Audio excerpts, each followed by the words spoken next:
kita diberikan dari kasih banyak kesaksiannya, mendorong kita untuk lebih dekat dan percaya kepada Tuhan. Dan biarlah oleh karena kasih Tuhan kita bersama-sama pada sore hari ini untuk melanjutkan pembahasan kita mengenai kitab Roma yang lebih khusus membahas mengenai baptisan dan pembenaran atau baptism and justification. Baik, sebelum kita datang lebih maju, kita sekali lagi tunduk kepala dan kita satu dalam doa. Terima kasih ya Yesus. Terima kasih untuk kasih setiamu. Saat ini ya Bapa, kami mau belajar di kaki-Mu. Sertai hati kami dengan kuasa Roh-Mu ya Tuhan. Berikan kepada kami pengertian hikmat akal budi dan kebijaksanaan. Tanamkan dalam hati kami roh takut akan Tuhan. Dan bungkuslah hamba-Mu ini dengan bayang salib Tuhan, yang mana hanya nama Tuhan saja yang dimuliakan.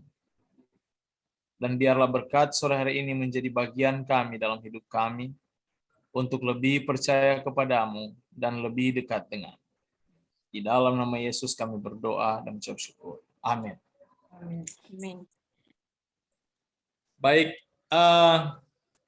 kita datang kepada pembahasan yang berikut mengenai baptisan dan pembenaran. Sebagaimana kita telah mengikuti pelajaran yang kemarin mengenai pembenaran oleh iman, ini dalam kitab Roma ini selalu berbicara mengenai pembenaran oleh iman. Dan kemarin kita sudah bahas mengenai iman Abraham. Sudah bahas mengenai sunat. Apa makna utama hukum Taurat atau aturan itu yang Tuhan berikan. Namun pada saat ini kita datang kepada baptisan. Kalau mau terjemahkan kata baptisan tidak ada dalam bahasa Indonesia. Baptisan itu bukan bahasa Indonesia. Karena baptisan itu berasal dari kata Yunani baptizo yang artinya diselamkan. Jadi sebenarnya kita tidak boleh bilang baptisan, kita langsung bilang aja selamkan. Selesai. Karena itu bahasa Yunaninya. Seperti kita bahasa Inggris bilang chair, lalu kita terjemahkan itu meja atau sofa, ya tidak kena. Jadi kalau bilang baptisan artinya itu selam, masuk ke dalam air. Itu arti baptiso. Cerita dalam Alkitab sehubungan dengan baptisan ini yang diatur oleh Yesus, Tuhan Yesus dalam Yohanes pasal 3, cerita awal dia menyatakan baptisan itu apa. Waktu di dalam, kalau saudara buka dalam kitab Yohanes, pasal 3, di sana pertama Yesus memberikan pengertian mengenai arti baptisan itu. Kalau saudara lihat di pasal 1 kitab Yohanes, Yohanes membaptis Yesus. Yang Yohanes katakan, aku yang harus dibaptis. Tapi Yesus bilang tidak. Supaya perjanjian itu, supaya apa yang dituliskan Tuhan itu terpenuhi. Di pasal 3, dia bercakap dengan Nikodemus hubungan keselamatan. Dan Yesus ungkapkan mengenai baptisan. Perhatikan ungkapan Yesus di dalam pasal 3, Yohanes pasal 3, ayatnya yang kelima. Jawab Yesus, aku berkata kepadamu, sesungguhnya jika seorang tidak dilahirkan dari air dan roh, dia tidak katakan tidak dilahirkan dari air saja, atau tidak dilahirkan dari roh saja. Tapi dia membuat kesatuan antara air dan roh. Ia tidak dapat masuk ke dalam kerajaan Allah. Mari hubungkan dengan apa yang dikatakan Petrus dalam 1 Petrus. Buka dengan saya dalam kitab 1 Petrus pasal 3 ayat 21. 1 Petrus pasal 3 ayat 21. Ada yang bisa membacakan? 1 Petrus pasal 3 ayat 21.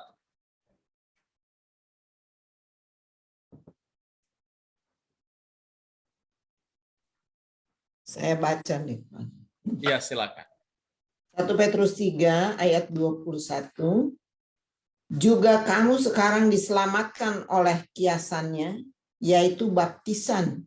Maksudnya bukan untuk membersihkan kenajisan jasmani, melainkan untuk memohonkan hati nurani yang baik kepada Allah oleh kebangkitan Yesus Kristus. Amin. Terima kasih, Bu Berta. Jadi dengan jelas Petrus memberikan pengertian, baptisan itu adalah untuk memohon hati nurani yang baik kepada Allah oleh kebangkitan Yesus. Perhatikan bahasa ini. Perhatikan dia punya kalimat. Ini arti baptisan. Orang itu dibaptis karena mempunyai makna, mempunyai arti. Pertama dia katakan untuk sebagai satu simbol atau menjadi satu tanda di mana kita memohonkan kebaikan hati Tuhan melalui apa? Baptisan itu oleh kebangkitan Yesus. Jadi baptisan itu harus memiliki simbol yang menyimbolkan kebangkitan Kristus. Bukan hanya kematian Kristus, tapi kebangkitan Kristus. Itu harus punya simbol. Yang pertama memohonkan hati nurani yang baik. Yang kedua tandanya adalah melalui kebangkitan Kristus. Dia harus punya simbol dalam baptisan itu. Oke. Mari kita rekap. Dalam bahasa Yohanes, yang Yesus ungkapkan bahwa manusia itu tanpa lahir dari air dan roh, dia tidak layak bagi surga. Petrus menjelaskan bahwa kalau itu dari air berarti dia harus punya simbol kebangkitan Yesus. Karena dia harus minta, karena simbol itu menyatakan di mana dia meminta hati nurani yang baik dari Tuhan. Saya mau tanya, hati nurani yang baik dari Tuhan dalam hal apa kita bermohon kepada Dia? Apakah kita baptis supaya kita dibelikan mobil? Apakah kita dibaptis supaya kita mendapat sorga? Langsung masuk surga. Apa yang dimaksud dengan memohon hati nurani yang baik kepada Allah? Bagaimana cara Tuhan memberikan hati nuraninya, menyatakan hati nurani itu kepada kita? Apa hati nurani Tuhan? Apa yang menjadi hati nurani Tuhan? Ada yang tahu? Roh Kudus. Jadi komplit itu apa yang dinyatakan oleh Yohanes dengan apa yang dinyatakan oleh Petrus.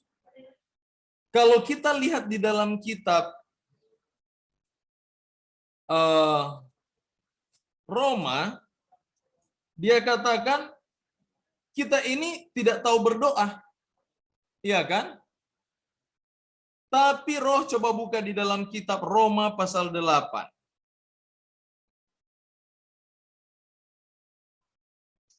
Roma pasal 8. Ayatnya kita mulai dari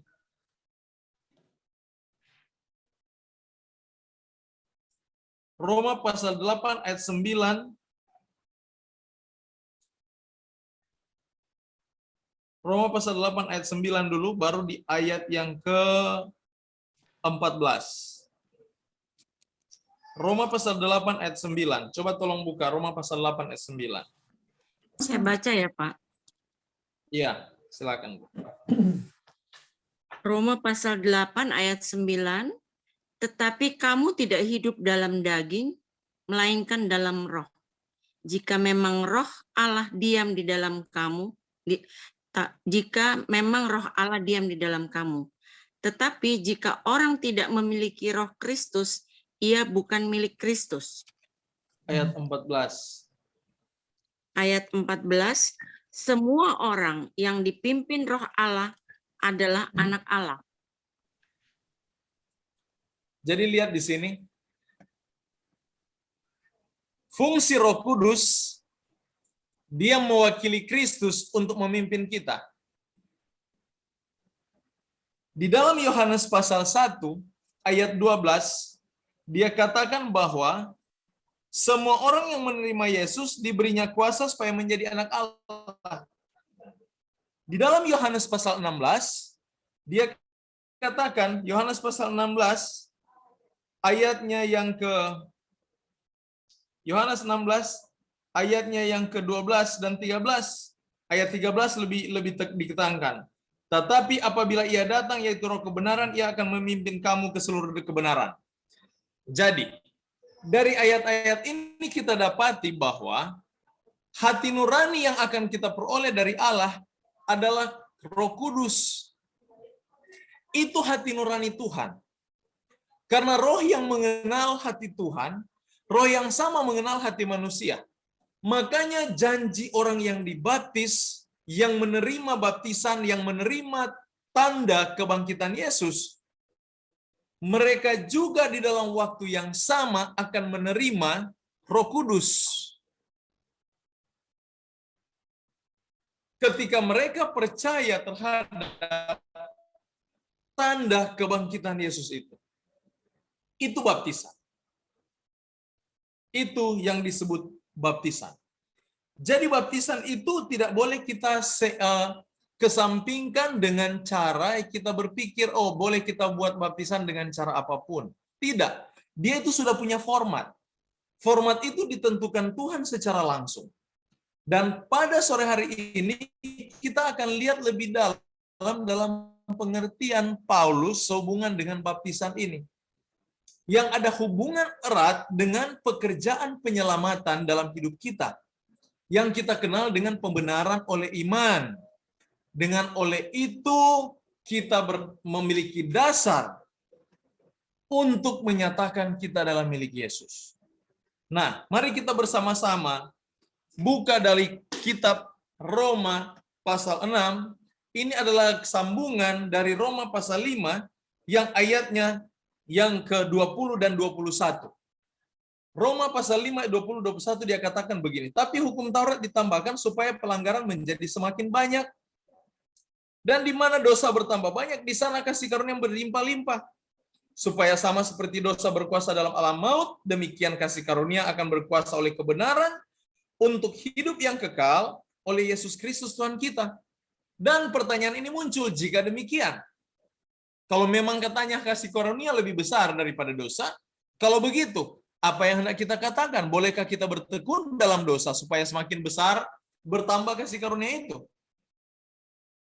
Paulus jawab sendiri, sekali-kali tidak.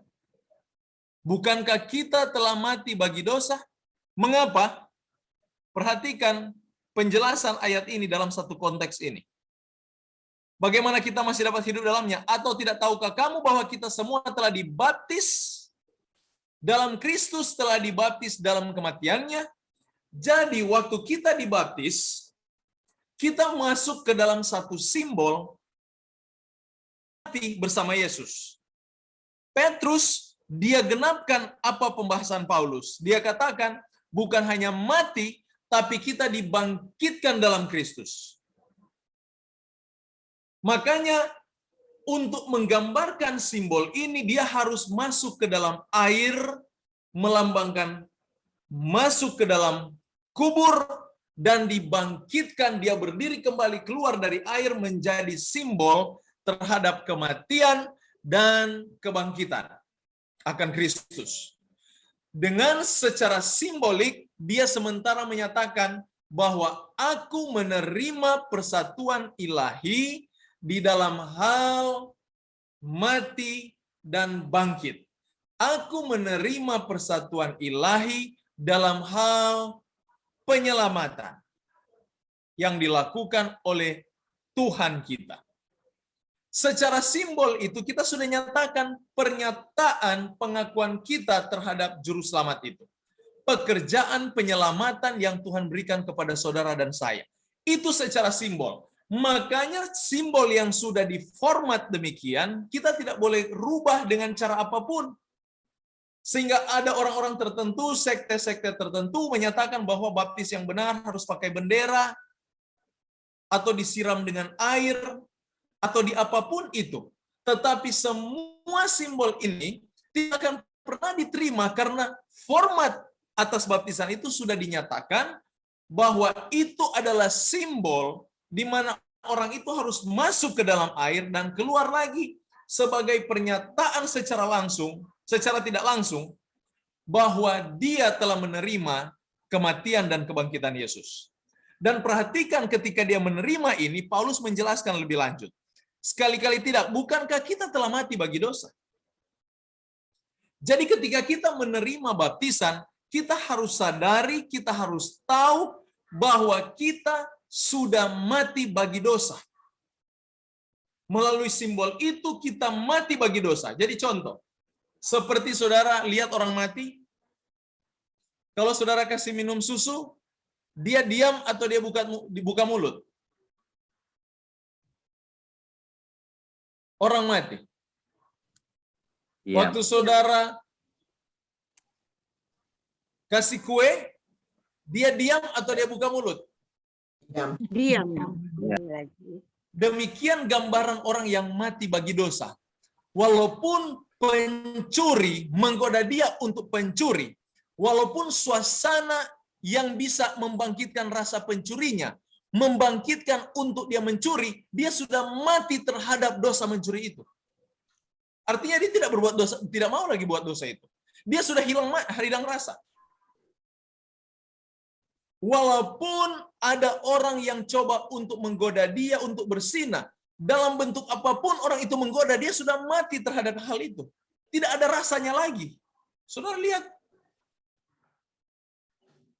mau membunuh pun dia, mau berdusta sekalipun dia, sudah tidak ada rasa sama sekali. Semua suasana yang di sekelilingnya yang akan merangsang dia untuk melakukan dusta sudah tidak dapat direspon. Saudara tahu itu arti mati bagi dosa. Dia sudah tidak punya respon terhadap dosa itu. Jadi kalau kita sudah nyatakan kita telah dibaptis, mati dan bangkit dalam Yesus, sebenarnya kita secara orang Kristen sudah tidak memiliki respon terhadap dosa. Tapi pertanyaan, mengapa kita sudah dibaptis masih memiliki respon terhadap dosa? Nah, kita lanjutkan dulu ini. Tidak tahukah kamu bahwa kita semua yang telah dibaptis dalam Kristus telah dibaptis dalam kematiannya?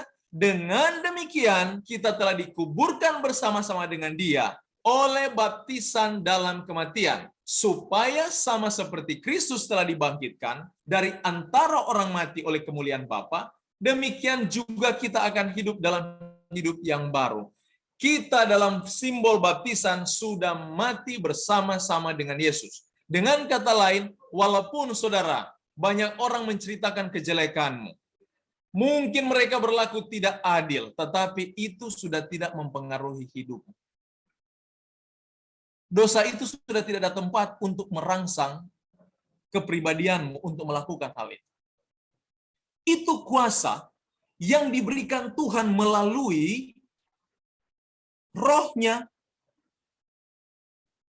Kuasa yang diberikan Tuhan melalui Roh-Nya yang diperoleh melalui baptisan. Makanya yang lalu pernah saya katakan, banyak orang dibaptiskan belum bertobat. Mengapa? Dia hanya main air di sana. Maknanya hilang dalam hidupnya. Dia tidak sadar ketika dia menerima hal itu, dia sementara bersekutu dengan Roh yang menjanjikan bahwa aku akan buat kamu hidup tanpa dosa. Hanya pikiran kita kan dialihkan. Sehingga kita tidak dapat lagi menghargai akan janji itu. Itu kan janji. Makanya kita orang Kristen, tugas kita adalah menuntut janji Tuhan. Itu tugas kita. Menuntut janji Tuhan. Bukan kita berdoa hanya minta, tetapi tidak pernah menuntut janji Tuhan. Kita hanya minta apa yang kita mau dari hal yang kita lihat di sekeliling kita untuk memuaskan selera kita, memuaskan mata kita, memuaskan telinga kita, tetapi kita tidak pernah minta sesuatu hal yang lebih penting dari hidup itu. Yaitu Roh yang sanggup mengubahkan. Sebab jika kita telah menjadi satu dengan apa yang sama dengan kematiannya, kita juga akan menjadi satu dengan apa yang dengan kebangkitannya. Karena kita tahu, perhatikan di sini, bahwa manusia lama kita telah turut disalibkan. Simbol baptisan, dia menyatakan ketika kita menerima kematian Yesus, manusia lama kita telah turut disalibkan. Orang Kristen sadari ini. Saya ingin mengingatkan kembali. Saudara tahu yang dimaksud dengan manusia lama dalam konteks kitab tulisan-tulisan Paulus? Manusia lama artinya dosa yang saudara sudah miliki bertahun-tahun, malah sebelum saudara terima Yesus. Yang dosa ini bagi saudara yang mungkin sering saya dengar kesaksian, aduh Pak Pendeta, saya masih bergumul dengan dosa. Saya sudah tahu itu. Paulus sudah katakan itu. Yang dimaksudkan dengan bergumul dengan dosa, saudara punya manusia lama, yang sebenarnya manusia lama itu sudah turut disalibkan, sudah turut mati. Makanya dia katakan, mati dalam dosa. Jangan biarkan sesuatu yang akan membangkitkan manusia lamamu itu akan mempengaruhi hidupmu dan melakukan dosa. Engkau melakukan dosa lagi. Makanya tugas kita dengan Tuhan adalah mengunci segala sesuatu yang dapat membangkitkan selera kita melakukan dosa itu. Kita tutup, kita kunci semua. Dan ingat, pekerjaan mengunci hal ini adalah pekerjaan Roh Kudus. Kalau kita tidak minta, Roh Kudus akan diam. Contoh, ini sebagai satu contoh. Saya seorang perokok. Saya tahu perokok itu dosa. Karena Roma sendiri katakan, engkau harus menyerahkan tubuhmu sebagai persembahan yang kudus. Artinya persembahan yang berbeda, yang diasingkan untuk Tuhan. Itu arti kudus. Oke, sekarang saya sudah mengerti. Oke, rokok itu bisa adalah dosa, di mana saya harus menjaga tubuh saya supaya sehat. Oke, saya sudah mengerti. Nah, bagaimana saya supaya bisa hal ini dikatakan dengan kebangkitan Kristus, dengan kematian Kristus, dengan simbol baptisan, kita harus matikan itu. Bagaimana cara mematikannya? Ingat, pasangan baptisan adalah apa tadi Yohanes pasal 3? Pasangan baptisan adalah roh. Jadi jangan saudara berusaha dengan cara sendiri untuk berhenti dari rokok, untuk berhenti dari manusia lamamu, berhenti dari dosa-dosa kesayanganmu. Bukan itu usahamu, tetapi bagaimana engkau minta kuasa itu.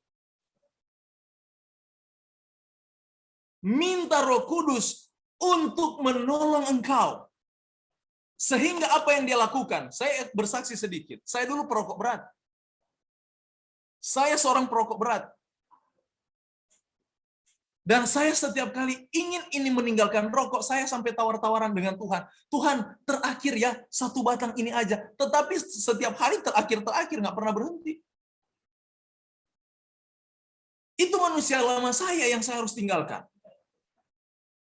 Tapi Tuhan mengunci ketika saya benar-benar menyerah. I give up, saya tidak mampu Tuhan. Saudara tahu bagaimana Tuhan kunci?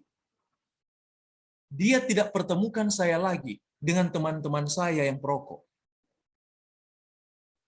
Dan lidah saya, dia buat sampai saya merasa kalau sampai isap rokok, terasa kram di lidah.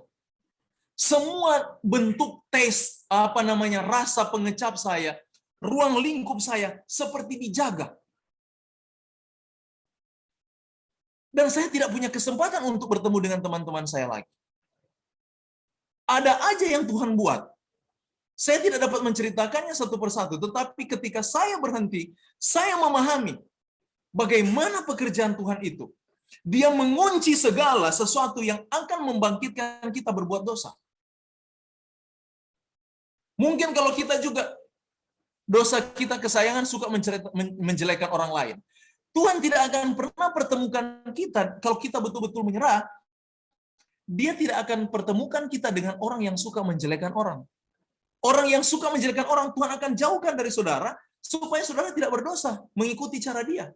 Saudara lihat, demikian Tuhan akan mengatur ruang lingkup kehidupanmu, dan dia akan mengatur setiap sistem yang ada di dalam metabolisme tubuh kita. Ini satu hal yang hebat, dan ini yang saya katakan, pekerjaan Roh Kudus yang sempurna.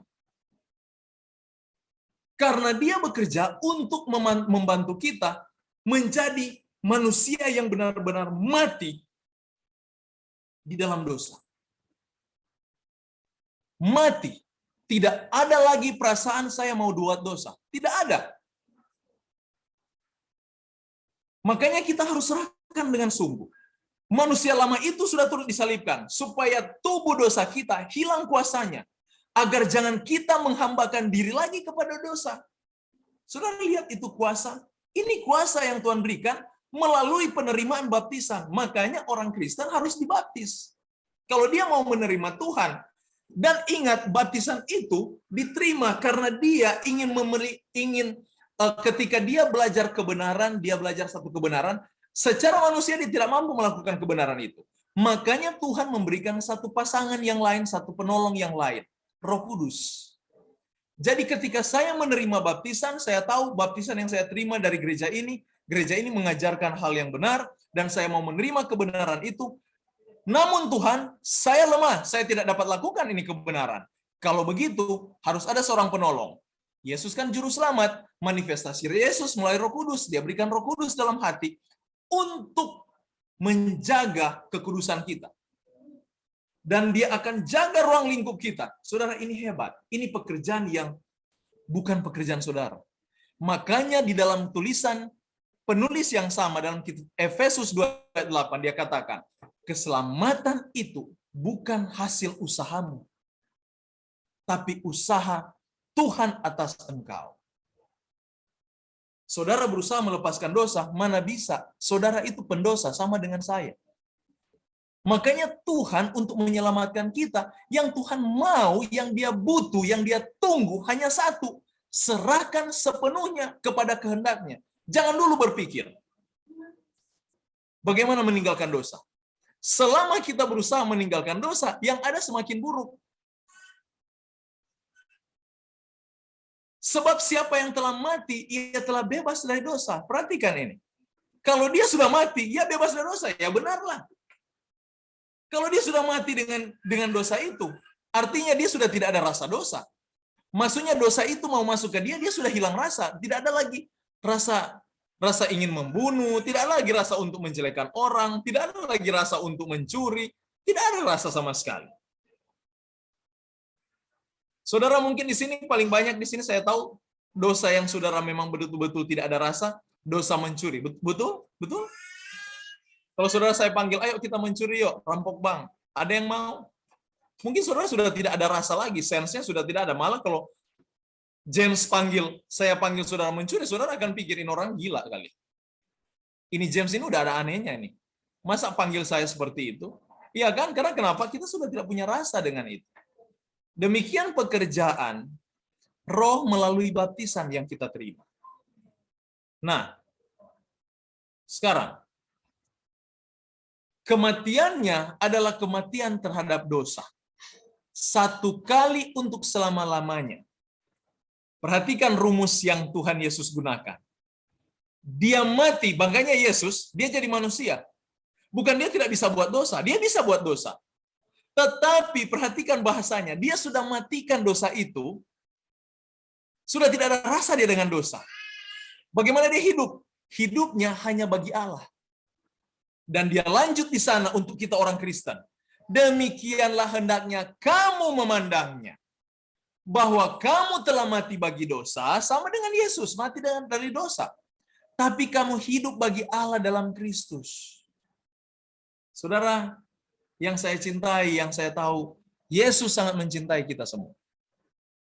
Dan dia mau kita menang atas dosa ini. Tapi dia tidak biarkan kita sendiri untuk memenangkan diri itu sendiri. Tidak. Karena kecenderungan kita, tanpa diperintah, kita suka lakukan dosa. Tapi bagaimana supaya kita menang? Ini rumusnya. Selalu berpikir bahwa engkau adalah milik Allah. Kalau ada keinginan hati untuk mencuri, engkau langsung berbalik dan katakan, Tuhan, tolong saya yang punya keinginan mencuri ini. Tolong saya Tuhan, saya tidak mampu Tuhan. Dan bernyanyi dan tinggalkan tempat di mana mata itu mengingini hal yang ingin kita curi. Tinggalkan cepat. Kalau kita pun mungkin ada orang-orang muda, saya tidak tahu di sini orang muda atau apa, yang suka menonton film-film yang ada pornografinya. Cepat-cepat tinggalkan ini, karena tidak, dia akan merangsang dosa yang ada di dalam kealamian hidupmu, di dalam kedaginganmu. Jadi sebenarnya amaran-amaran Alkitab adalah membatasi setiap rangsangan-rangsangan yang akan membangkitkan kealamian manusia dalam hal dosa. Makanya kita butuh belajar Alkitab supaya kita memahami pekerjaan-pekerjaan yang setan buat dan bagaimana Tuhan menjaga kita. Jadi kalau kita jaga, jangan berdoa, jangan cuma berdoa, Tuhan jaga aku dari perampok, jaga aku dari seorang pencuri, jaga aku dari seorang pembunuh. Kita harus berdoa, Tuhan jaga aku dari pelanggaran. Karena bisa saja sahabat kita bisa merangsang kita berbuat dosa. Kita pikir dia sahabat yang baik, tetapi dia menuntun pikiran kita untuk membenci orang lain. Dia merangsang pikiran kita untuk belajar membunuh dan mencemooh. Kita harus lihat. Itulah mengapa kita harus berdoa. Kalau ada orang yang datang demikian, kalau hati kita terarah kepada Tuhan, kita tidak akan terpengaruh. Yang ada kita akan tarik pembicaraan itu kepada Kristus. Amin. Saudara lihat pekerjaan kekristenan. Dan ini kitab Roma jelaskan bagaimana kita bisa menang dari atas dosa itu. Karena sebenarnya kuasa itu sudah diberikan, hanya tidak pernah kita gunakan. Yang ada pada kita, kita mau kuasa Roh Kudus itu membangkitkan orang. Yang ada kuasa Roh Kudus itu menyembuhkan orang. Kuasa Roh Kudus bukan hanya itu pekerjaannya. Ada pekerjaan yang paling mulia dan paling besar yang dia harus lakukan. Yaitu menjadikan saudara dan saya tidak berbuat dosa lagi. Itu pekerjaan. Sebab itu hendaklah dosa jangan berkuasa lagi dalam tubuhmu. Supaya kamu jangan lagi menuruti keinginannya. Perhatikan bahasa Paulus. Karena tubuh ini keinginannya ada dosa. Kita suka buat salah. Betul tidak? Dan kalau kita buat salah, dengan enteng kita katakan, ya kita kan hidup dengan kasih karunia, jadi biar buat dosa tidak apa-apa, Tuhan mengampuni kok. Saudara, selama saudara tidak berubah, jangan pernah impian masuk surga. Tuhan tidak akan pernah terima orang berdosa di surga.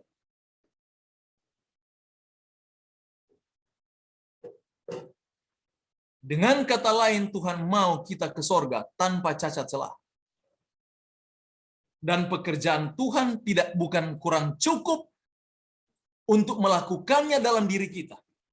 Tuhan sudah tahu kita manusia daging dan kita selalu menuruti atau berhamba kepada keinginan. Tuhan tahu persis. Makanya melalui baptisan ini menjadi simbol untuk mengingatkan kita bahwa kita punya perjanjian dengan Yesus. Melalui Roh Kudus kita akan dimampukan. Janganlah kamu menyerahkan anggota-anggota tubuhmu kepada dosa untuk dipakai sebagai senjata kelaliman. Jadi kalau ada sesuatu yang dapat merangsang hidupmu, melakukan kejahatan, memikirkan yang jahat, tinggalkan sesuatu itu. Kalau musik itu membuat engkau menjauhkan diri dari Tuhan, tinggalkan musik itu. Tontonan TV itu pun kalau memang itu membuat engkau jauh dari Tuhan dan membawa pikiranmu bersangka-sangka jahat, memikir-mikirkan hal yang cabul, pembunuhan, dan sebagainya, tinggalkan itu. Karena itu dapat merangsang perbuatanmu yang alami, yang ada di dalam diri kita sebagai manusia daging. Lebih baik saya tidak punya TV, lebih baik saya tidak punya handphone, daripada sarana-sarana ini membangkitkan keinginan dagingan saya. Membangkitkan hawa nafsu saya. Demikian dengan sahabat. Saya berpikir pun kalau sahabat ini selalu menuntun saya untuk menjadi seorang pencemooh, untuk menuntun saya untuk menjadi, selama dia dekat saya dan tidak berbicara mengenai pencemoohan, saya pikir itu aman. Tapi kalau dia bangkitkan pikiran saya untuk mencemooh atau menjelekkan orang lain, saya pikir lebih baik saya tinggalkan seperti ini. Kalau saya amarkan dia dan tidak mau dengar, saya doakan dia dan tetap dia berbuat. Dia tidak mau mendengarkan amaran, namun dia tetap membangkitkan hawa nafsu saya untuk menjelekkan orang lain. Lebih baik saya tinggalkan sahabat seperti ini. Lebih baik tidak punya sahabat daripada engkau tidak punya Yesus. Lebih baik tidak punya harta daripada engkau tidak punya Yesus. Lebih baik tidak dihormati, tidak dihargai daripada kamu tidak dihargai sorga. Satukan hati pikiranmu bahwa engkau adalah milik Yesus, bukan milikmu sendiri. Jangan engkau menyerahkan anggota tubuhmu untuk hal-hal yang lalim, untuk hal-hal yang dapat digunakan dosa, di mana engkau atau kita ini dibangkitkan kepada perbuatan yang jahat itu. Serahkanlah dirimu kepada Allah sebagai orang-orang yang dulu mati, tapi yang sekarang hidup. Serahkanlah anggota-anggota tubuhmu kepada Allah untuk menjadi senjata-senjata kebenaran. Ini maksudnya. Roma begitu jelas memberikan pengertian kepada kita sehubungan dengan makna baptisan dan roh. Jadi baptisan roh itu bukan, oh saudara nanti mau kerasukan roh. Tidak. Baptisan roh di mana engkau memiliki bukti engkau telah menerima kuasa itu. Buktinya apa? Yesus katakan, perhatikan buahnya. Di mana buahnya? Galatia 5 ayat 21. Buah roh adalah apa? Kasih, damai. Apa semua itu? Coba tolong baca dalam buah roh. Ini tanda orang yang telah menerima kuasa roh, yang menerima buah roh. Itu saudara bukan perbuatan yang dibuat-buat, yang saudara sekolah, atau saudara nanti masuk gereja baru jadi, atau mendapat penjabatan sebagai penatua atau pendeta, baru itu jadi. Tidak. Itu buah dari hubunganmu dengan Tuhan, dari pengakuanmu terhadap Tuhan. Coba baca buahnya apa? Galatia pasal 5 ayatnya yang ke-22. Tetapi buah roh ialah 22. Ini buah roh. Tetapi buah roh ialah kasih, sukacita, damai sejahtera, kesabaran, kemurahan, kebaikan, kesetiaan, kelemah lembutan, penguasaan diri. Amin. Untuk menguasai diri bukan latihan, itu kuasa dari roh. Bukti bahwa kita itu punya hubungan dengan Tuhan. Makanya semua ini akan terpenuhi. Tidak sulit. Makanya ada doktrin-doktrin orang-orang katakan, aduh Pak Pendeta masuk surga itu sulit. Bukan Injil namanya. Injil kabar baik, bukan kabar menyulitkan. Masuk surga itu hal yang paling mudah karena Tuhan tidak menuntut kita untuk menjadi baik, tetapi Tuhan menuntut kita memiliki roh yang akan menjadikan kita baik. Bukan kita dituntut untuk berusaha jadi baik. Bisa paham di sini ya? Tuhan tidak pernah menuntun kita, meminta kita berusaha menjadi baik. Tetapi Dia meminta kita supaya kita boleh menjadi baik oleh kuasanya. Dia minta supaya kita berserah kepada roh yang memampukan kita melakukan segala kehendaknya. Sebab kamu tidak akan lagi tidak akan dikuasai lagi. Perhatikan bahasanya. Kalau kita katanya menyerahkan hati kita kepada Tuhan 100%. Jadi ini tanda kita menyerahkan hati kepada Tuhan 100%. Melalui baptisan kita mendapatkan satu paket dengan Roh Kudus. Dan hasilnya kamu tidak lagi dikuasai oleh dosa. Karena kamu tidak di bawah hukum Taurat, tetapi di bawah kasih karunia. Saya mau tanya, kita ulangi pembahasan kita yang kemarin. Apa itu hukum Taurat? Aturan yang memberitahukan kepada kita mengenai apa itu dosa. Betul tidak? Ya. Iya kan? Hukum Taurat memberitahukan apa itu dosa. Sehingga kita semakin kita memperhatikan apa itu dosa, yang kita buat dosa semua. Semakin saudara berusaha memperhatikan kesalahan-kesalahan melalui hukum Taurat, yang akan kita buat lebih banyak kesalahan.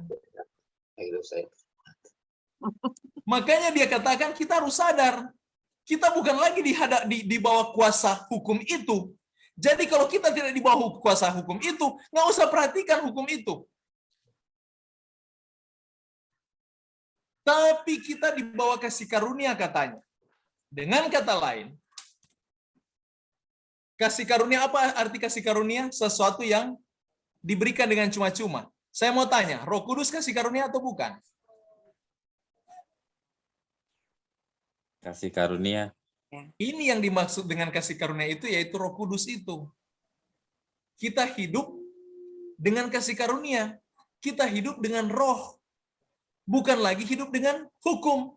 Kalau hidup dengan hukum, kita selalu perhatikan apa yang hukum bilang supaya bisa disebut benar. Oh, jangan membunuh. Oke, saya tidak membunuh.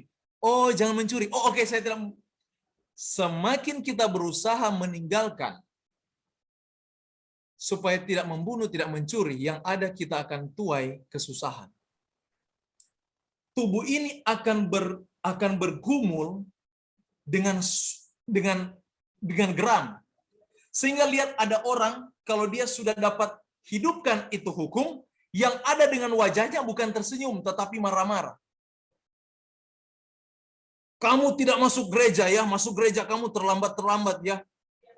Nanti masuk neraka kamu. Itu hasil dari orang yang memperhatikan hukum. Tapi kalau dia hidup di bawah kasih karunia, Roh Kudus bekerja untuk menguatkan hukum itu, sehingga hukum itu tidak lagi diperhatikan, tapi dihidupkan. Hukum menjadi pengetahuan yang akan dikuasai, di mana dia akan hidupkan secara otomatis. Itu yang dimaksudkan kita hidup di bawah kasih karunia. Nah, kalau kita hidup dengan secara otomatis menjadi orang baik, hidup secara otomatis mengasihi, menjadi lemah lembut, saya mau tanya, orang seperti ini tersiksa atau tidak?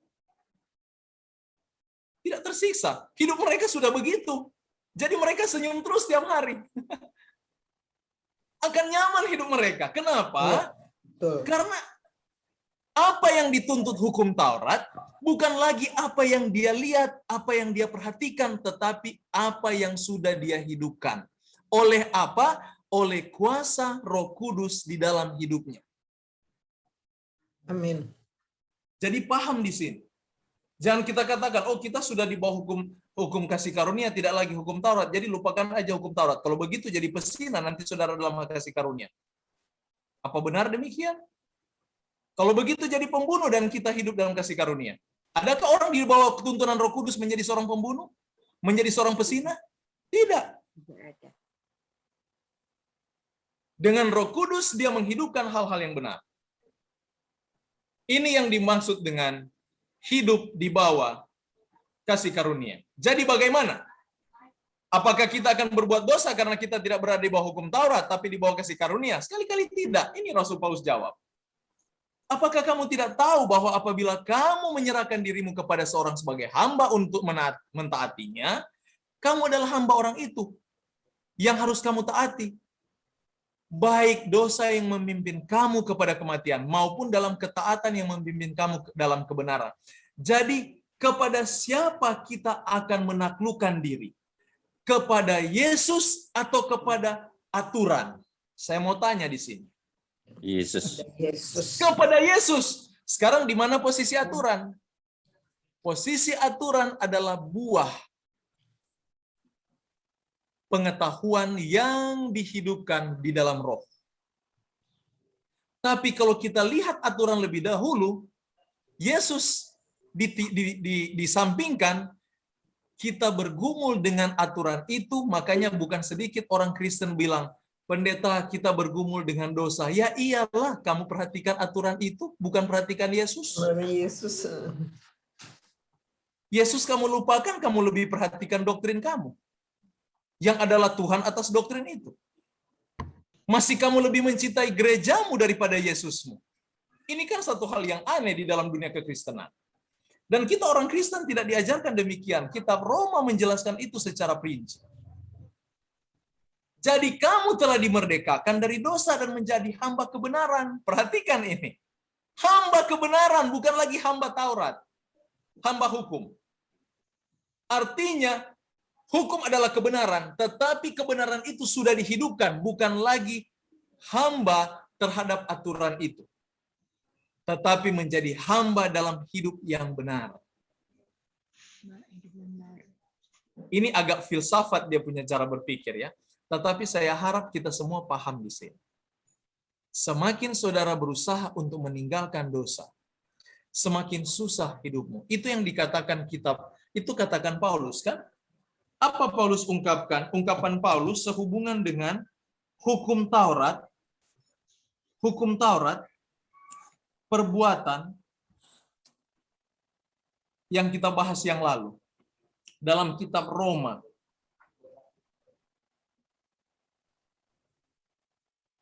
Roma pasal yang dia katakan, semakin aku berpikir untuk meninggalkan apa yang saya tahu baik, Roma pasal 7 ayat 17 dan 18. Coba tolong baca ayat ini. Sampai 17 sampai 20. Kalau demikian bukan aku lagi yang memperbuatnya, tetapi dosa yang ada di dalam aku. Sebab aku tahu bahwa di dalam aku, yaitu dalam aku sebagai manusia, tidak ada sesuatu yang baik. Sebab kehendak memang ada di dalam aku. Tetapi bukan hal berbuat apa yang baik.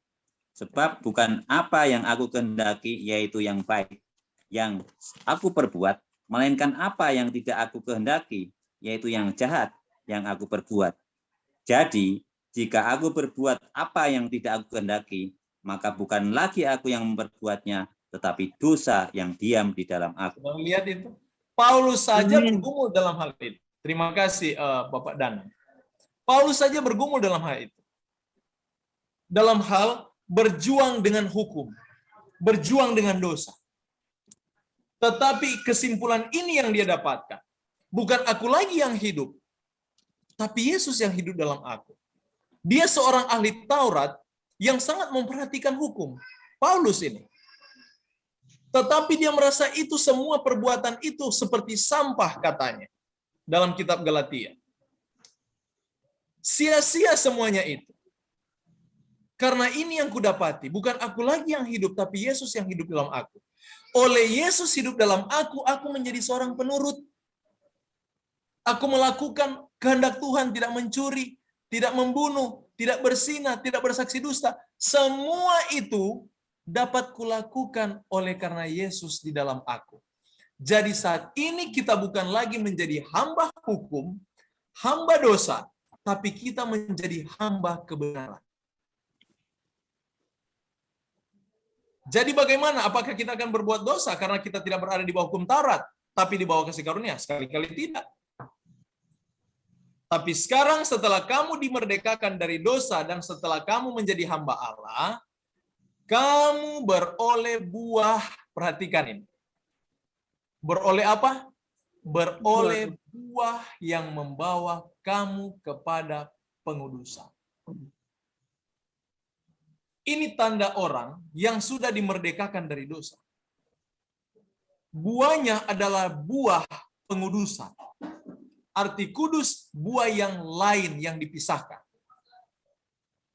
Mengapa orang Kristen mengaku Kristen tetapi sulit baca Alkitab? Sulit ambil waktu untuk bergumul dengan Tuhan. Sulit ambil waktu untuk belajar firman Tuhan. Sulit ambil waktu untuk berdoa dan bersekutu dengan Tuhan. Bercakap-cakap dengan Tuhan. Apa yang menyebabkan dia seperti itu? Dia belum dimerdekakan dari dosa. Dia masih lebih banyak mencintai dosa daripada Tuhan. Orang yang mencintai Tuhan, dia akan lebih senang dengan nilai-nilai kerohanian. Orang yang dekat dengan Tuhan, yang sudah mencintai Tuhan, masalah dunia ini bukan lagi masalah dia. Dia sudah mati rasa. Perasaan untuk lakukan dosa sudah mulai mati dalam hidupnya. Karena dia akan lebih cinta hal-hal rohani. Dan ini yang Galatia katakan. Kalau kita hidup dalam roh, maka kita akan menghidupkan buah-buah roh itu. Kalau kita hidup dalam daging, kita menghidupkan buah-buah kedagingan itu. Bagaimana hidup dalam roh? Hidup dalam roh bukan saudara cari-cari bagaimana hidup roh. Tidak. Hidup dalam roh di mana segala kedagingan kita sudah dimatikan, karena kita sudah terbiasa, sudah menjadi tabiat kita untuk selalu berada di hadirat Tuhan. Amin. Pikiran kita seperti apa yang dikatakan pemazmur pasal 1. Merenungkan Taurat itu siang dan malam. Merenungkan kebaikan-kebaikan Tuhan itu siang dan malam. Merenungkan perbuatan-perbuatan Tuhan itu siang dan malam. Bukan lagi merenungkan saudara A, saudara B siang dan malam. Merenungkan si A yang melakukan kejahatan pada saya, merenungkan utang yang belum saya lunasi, merenungkan, bukan itu lagi pikirannya. Sudah hilang itu, karena kenapa? Dia sudah hidup teratur, dia tidak mau sesuatu yang dapat merangsang dosa dalam hidupnya itu terjadi lagi, tetapi dia dipagari oleh Tuhan dan dia hidup di bawah hadirat Tuhan. Ini yang disebut seorang Kristen yang sejati. Amin. Makanya jangan heran ketika Yesus katakan, jika hidup keagamaanmu tidak melebihi ahli Taurat, kamu tidak layak bagi surga. Mengapa? Karena memang hidup orang Kristen, orang yang mengikuti Kristus, mereka secara otomatis hidup sama dengan Yesus setelah hidup. Keinginan mereka adalah keinginan Yesus. Mereka makan pun mereka akan tahu mana yang Yesus punya makanan, mana yang bukan Yesus punya makanan. Saya mau tanya, kalau di meja ada coklat dengan buah, kalau Yesus dia pilih yang mana, coklat atau buah? Buah. Kalau kita masih pilih coklat, berarti kita belum sama dengan Yesus. Masih Amin. dunia banget. Saudara lihat, kita bisa menilai keduniawian kita ada di mana. Tetapi orang dengan Yesus, dia akan hidupnya. Makanya dalam kitab Wahyu, mereka akan hidup, mereka akan mengikuti kata perlambangan ya. Mereka akan mengikuti kemana saja anak domba itu pergi. Arti mengikuti semua yang Yesus buat, semua yang dia lakukan, secara otomatis mereka akan lakukan. Karena itu sudah menjadi bagian hidup mereka. Mengapa itu menjadi bagian hidup mereka? Karena siang malam mereka rindu duduk di kaki Tuhan dan membaca, mempelajari firman. Mereka rindu duduk di kaki Tuhan dan berdoa. Dan bisa saja, saudara, teman mereka sementara menggosipkan orang, mereka ada diam, ketawa, tetapi hati mereka lagi ngomong dengan Tuhan. Saudara, ini ciri orang yang sudah dekat dengan Tuhan. Mereka sudah tidak akan lagi tersentuh dengan keduniawian. Dan keduniawian itu bagi mereka adalah level yang kecil. Sudah bukan level mereka. Orang ada berusaha menjelekkan orang, berusaha mencari jabatan, mencari kehormatan, mencari uang. Mereka hanya ketawa. Karena kenapa? Otak mereka sudah kekekalan. Level manusia dunia masih dalam kehormatan, mencari hormat, mencari harta, mencari jabatan dan sebagainya. Sementara level mereka kekekalan. Masuk nggak levelnya? Nggak masuk. Yang ada diketawain. Makanya orang-orang Kristen seperti inilah yang Yesus mau. Ya. Untuk itulah dia mati di salib. Supaya Amin. kita dapat Amin. dimenangkan, kita dapat dipersatukan dengan dia. Dan dosa itu akan menjadi satu kekejian. Ketika dia datang, menjemput kita di angkasa, surga tidak akan ada lagi dosa. Karena kenapa? Di dunia ini kita sudah dapat penyucian. Jadi jangan tunggu masuk surga baru saudara suci. Tuhan tidak akan buat itu.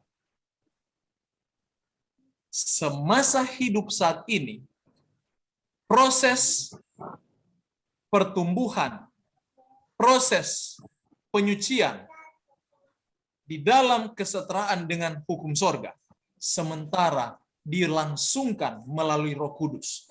Kalau kita tidak punya kepekaan dan tidak menghargai proses ini, yang ada dengan kita akan mati dalam dosa, bukan mati dalam Yesus.